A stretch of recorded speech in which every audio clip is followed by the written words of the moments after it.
बाबा धवळेश्वरଙ୍କ पीठକୁ ଯାତାୟାତ ହେବ ସହଜ, ଦର୍ଶନ ହେବ ଆନନ୍ଦମୟ।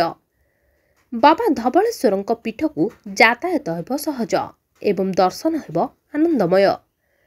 ନା ରହିବ ଡଙ୍ଗାର ଭୟ, ନା ରହିବ ଝୁଲା ପୋଲର ଭୟ। କଂକ୍ରିଟ ସେତୁ ହୋଇବ ଭକ୍ତ ଏବଂ ଭଗବାନଙ୍କ ମଧ୍ୟରେ ସମ୍ପର୍କର ସେତୁ। ରାଜ୍ୟ ସରକାର ମହାନଦୀ ଉପରେ ନିର୍ମାଣ କଲେ ବିଜୁ ସେତୁ। ବହୁ ପ୍ରତୀକ୍ଷାର ଅନ୍ତ ଘଟାଇ ଆଜିଠାରୁ କଂକ୍ରିଟ ପୋଲ ଦେଇ ବାବା ଧବଳେଶ୍ୱରଙ୍କୁ ଦର୍ଶନ କରିବେ ଶ୍ରଦ୍ଧାଳୁ। ଅସ୍ଥାୟୀ ରାସ୍ତା ଧୋଇଯିବାରୁ ଧବଳେଶ୍ୱରଙ୍କୁ ଦର୍ଶନ କରିବାରୁ ବଞ୍ଚିତ ଥିଲେ ଶ୍ରଦ୍ଧାଳୁମାନେ। ଆଗକୁ ଆସୁଛି ଶ୍ରାବଣ ମାସ। ଏହି ଶ୍ରାବଣ ମାସରେ କାଉଡ଼ିଆ ଭକ୍ତ ଏବଂ ଶ୍ରଦ୍ଧାଳୁମାନଙ୍କ ଭକ୍ତି ଭାବକୁ ଆଖି ଆଗରେ ରଖି ଏହି ସେତୁ ଉପରେ ଯାତାୟାତ କରିବା ପାଇଁ ତତ୍ପର ପ୍ରକାଶ ପାଇଛି।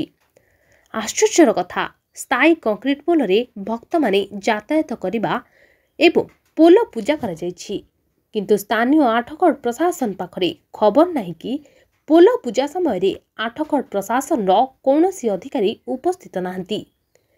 କିଭଳି ଏତେ ବଡ଼ ନିଷ୍ପତ୍ତି ନିଆଗଲା ତାହାକୁ ନେଇ ଚର୍ଚ୍ଚା ଜୋର ଧରିଛି। ଜାନୁଆରୀ 11 ତାରିଖରୁ ମହାନଦୀ ଭିତରେ ନିର୍ମିତ ଅସ୍ଥାୟୀ ରାସ୍ତାରେ ଯାତାୟାତ କରୁଥିଲେ ଶ୍ରଦ୍ଧାଳୁ। ମାତ୍ର ଗତ 30 ତାରିଖରେ ମହାନଦୀରେ ପାଣି ଆସିବାରୁ ତାହା ଭାସି ଯାଇଥିଲା ଓ ବାବାଙ୍କ ଦର୍ଶନରୁ ବଞ୍ଚିତ ହୋଇଥିଲେ ଭକ୍ତ। ଆଠଗଡ଼ରୁ ରାଜୁ ସ୍ୱାଇଁଙ୍କ ରିପୋର୍ଟ, ସମ୍ଭବ ଟିଭି ଓଡ଼ିଆ।